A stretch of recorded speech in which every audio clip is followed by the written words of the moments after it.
Get ready to embark on an adventure through time with Dragon Quest, the very first JRPG. Dragon Quest XI, the latest title in the main series, may seem old-fashioned with its classic gameplay and story outline, but that's exactly why Dragon Quest series has stood the test of time for nearly 40 years. Considered the textbook for JRPGs and even the entire RPG genre, the Dragon Quest series has set countless rules that still influence games today. And Dragon Quest XI is no exception. With its amazing gameplay and storytelling, it perfectly captures the essence of a true JRPG. While many games today boast fancy storylines and worldviews, they often lack good storytelling structures. But Dragon Quest XI tells a simple and cliché story with perfect execution, leaving players feeling touched and emotionally connected to the characters. So, can a classic RPG stand the test of time? Dragon Quest XI proves that it can and does. Join us as we delve into the world of the most classical JRPG.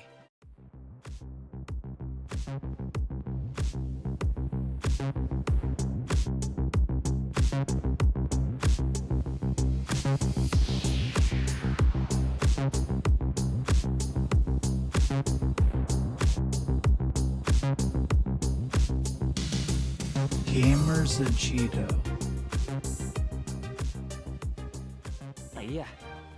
Dragon Quest XI, the latest title in the long-running Dragon Quest series, is a testament to the enduring popularity and influence of this classic Japanese role-playing game franchise. For almost 40 years, the Dragon Quest series has remained true to its original formula, which involves the player assuming the role of a hero who gathers allies, battles monsters, and ultimately defeats the final boss to save the world.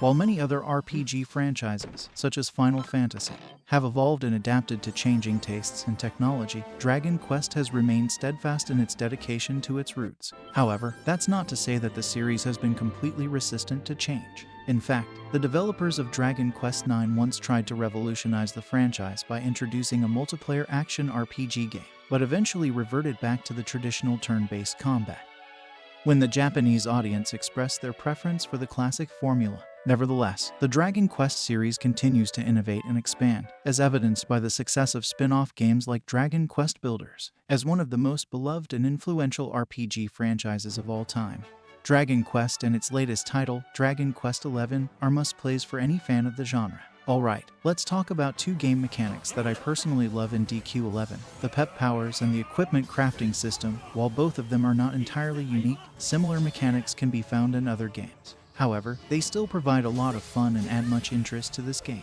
First, the pep powers are special abilities that characters can unleash once they've entered a pepped-up state during battle.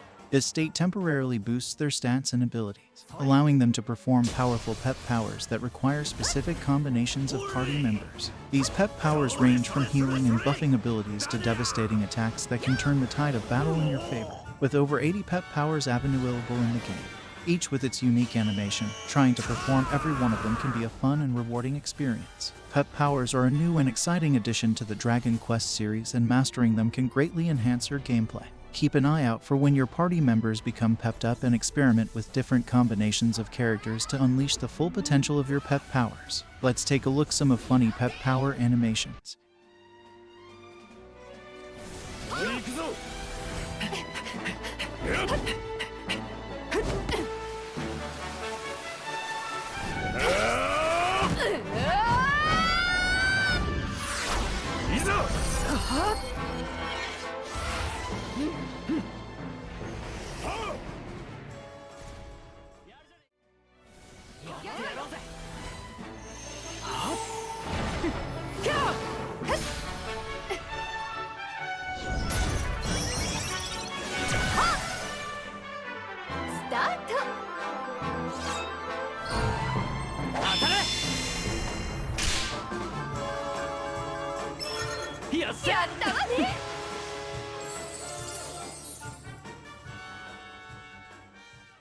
Crafting is another interesting game mechanic that requires the player to find a recipe book containing the recipe for the desired item.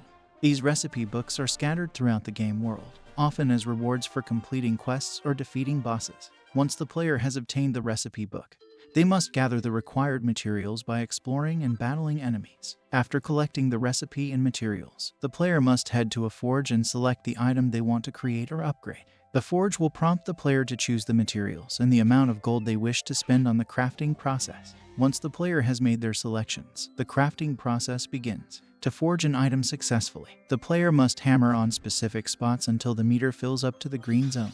The end product can be appraised to determine the bonus it will receive, with possible outcomes of pretty well, really well, or brilliantly. Failed attempts still result in basic equipment. Half of the gauges filling up yellow without exceeding the green zone gives the highest possible bonus of +3. Successful forging attempts give perfectionist pearls, which can be used to rework an item and improve it. Focus is required for nearly every move at the forge and depletes with every action, with failure occurring if the player runs out of focus. You can use special abilities while crafting to make work on items easier. These abilities require a certain amount of focus to use and are automatically gained as the player progresses through the game.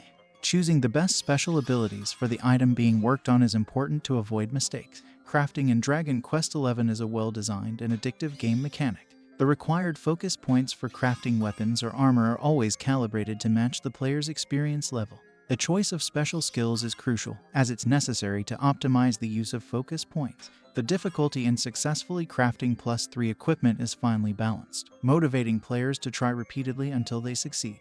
Moreover, discovering and collecting recipe books adds an extra layer of excitement to the game's exploration.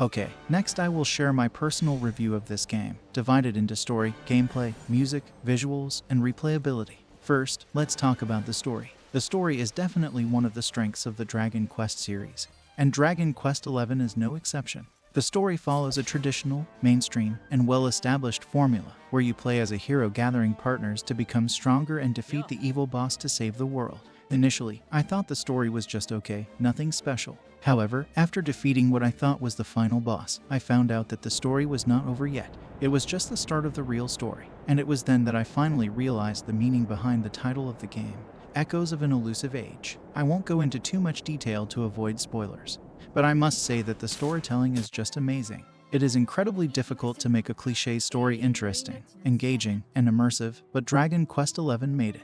After finishing the game, you feel like you went through an epic adventure, and the emotional connection between you and your partners is so strong that they feel like true friends and companions. It is definitely an unforgettable experience. Overall, I would give the story a super high score of 9.7 out of 10. When it comes to gameplay, DQ11 boasts an turn-based combat system. The pepped-up state and pep powers offer an extra layer of strategy in battles. However, the majority of battles throughout the game are super easy, requiring little strategy to progress through the story. The true challenge battles only happen towards the very end of the game. The skill system allows for some flexibility in building your characters, allowing you to focus on attack, defense, support, or healing. Moreover, every character can use more than 2 weapons, which increases the possibilities for planning strategy. Nonetheless, as previously mentioned, most of the combats are not very challenging, and the skill system is not unique, as you can find similar systems in other games. Overall, while the pep powers and crafting system are interesting, most of the mechanics in the game are not unique. I would give the gameplay a fairly good score of 7.5 out of 10. However, if you are a huge fan of JRPGs and turn-based combat, DQ11 might be one of the best choices for you, and you might give it a score above 9. Music is another strength of DQ11.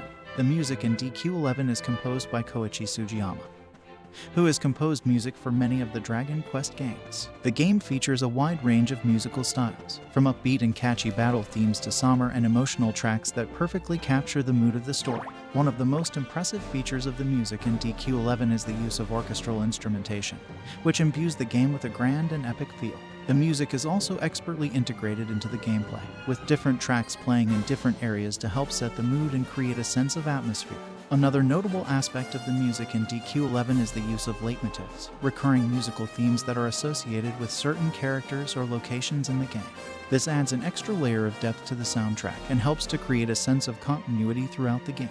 Overall, the music in DQ11 is a real highlight of the game and has received widespread praise from fans and critics alike. I would give it a very high score, 9.5 out of 10.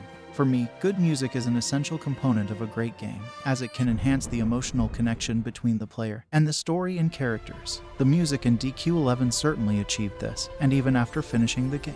When I close my eyes and listen to the music of DQ11, it's as if I've returned to that epic adventure and relived the journey with those companions. Those beautiful memories are vividly present in my mind. The visuals in DQ11 are another strong aspect of the game. The game's art style is heavily influenced by the work of Akira Toriyama, who is best known as the creator of the popular manga and anime series Dragon Ball. Toriyama's distinctive character designs give the game a unique and memorable look, with the characters and creatures in the game all sporting his signature style. One of the things that stands out about the visuals in DQ11 is the attention to detail that has gone into creating the game's world. The game features a wide variety of environments, from lush forests and sunny beaches to dark and foreboding dungeons. The character design in DQ11 is impressive, and each main character has their own unique appearance and personality. Jade, in particular, my favorite character. She is a skilled martial artist and a princess of the kingdom of Heliodor, with a personality that perfectly matches her appearance. She is a strong and confident royal with a kind heart and a sense of humor, making her a charming and likable character. I always made sure to have her in my party throughout the game. Additionally, it's interesting to note that her Japanese name, Maruti-na, possibly means martial, which highlights her expertise in martial arts. The enemy designs in the game are also noteworthy, with a variety of imaginative and unique creatures to battle against. Overall, the visuals in DQ11 are a real highlight of the game and perfectly complement the game's story and music. I would give it a very high score of 9.2 out of 10. I believe one of the reasons why I would give a high score is because I'm a huge fan of Dragon Ball, and the game's art style heavily draws from Akira Toriyama's work. The use of Toriyama's distinctive style adds an extra layer of charm and personality to the game, while the attention to detail in the game's environments and character design helps to make the game's world feel like a living, breathing place. DQ11 offers a lot of replayability, thanks to its deep and engaging gameplay mechanics and a plethora of content to explore. Even after finishing the main story, players can continue to explore the game's world, complete side quests, and take on challenging post-game content. I spent 74 hours complete the main story and part of the post-game content. I played it on PS5, and I got 48 trophies out of 58. Though there are so many content wait for you to experience, but DQ11 is not bragged for challenging boss fight or randomly generated dungeon or random rarity equipment that can be found in roguelike games. So overall, I would give its replayability a score of 7.8 out of 10. The game provides players with a lot of content to explore and multiple ways to experience it. Before we wrap up the video, here's a little fun fact for you all. While the game's title, Dragon Quest, remains the same in both Japanese and English, it has a completely different name in Chinese. In Chinese, DQ is known as Hero Fighting Evil Dragon or Brave Fighting Evil Dragon. Believe it or not, it was actually a Taiwanese publishing house employee who was naming strategy guides that saw the cover of the first Dragon Quest game, which depicted a hero confronting a dragon with a sword, and thus came up with the name. Even though the series has now advanced to its 11th edition and no longer features a hero fighting evil dragon storyline, the Chinese name has stuck with the game, perhaps because players have grown accustomed to it. However, DQ is not the only game with a weird Chinese name, and there are plenty of strange translation issues from the past, say 20 or 30 years ago. Back then, gaming wasn't taken as seriously as it is now, and copyright wasn't always a top priority. If you find this interesting, I'll share with you some of the more absurd translation issues in the future. In conclusion, Dragon Quest XI is an outstanding game that truly shines in several aspects, particularly in its story, music, and visuals. The exceptional storytelling techniques utilized in the game make the traditional hero saving the world narrative incredibly engaging. The music is exceptional, especially the orchestral score composed by Koichi Sugiyama, which will allow players to recall details from the game while listening to it even after finishing it. And who can forget the classic character designs by Akira Toriyama? They are simply iconic. I highly recommend this game, particularly for those who are seeking a taste of the original JRPG genre. Alright, that's all for today's video. I'm curious to know which character in Dragon Quest XI is your favorite love interest. A. Jade, the mature and skilled martial artist with undeniable charm. B. Serena, a pure and thoughtful girl with a heart of gold. C. Veronica, the independent and self-reliant magic user who isn't afraid to speak her mind and take charge. D. Eric, who shows subtle hints of romantic interest towards the main character through their interactions. Or E. Someone else entirely. Leave your thoughts and comments below, and I'll see you all next time.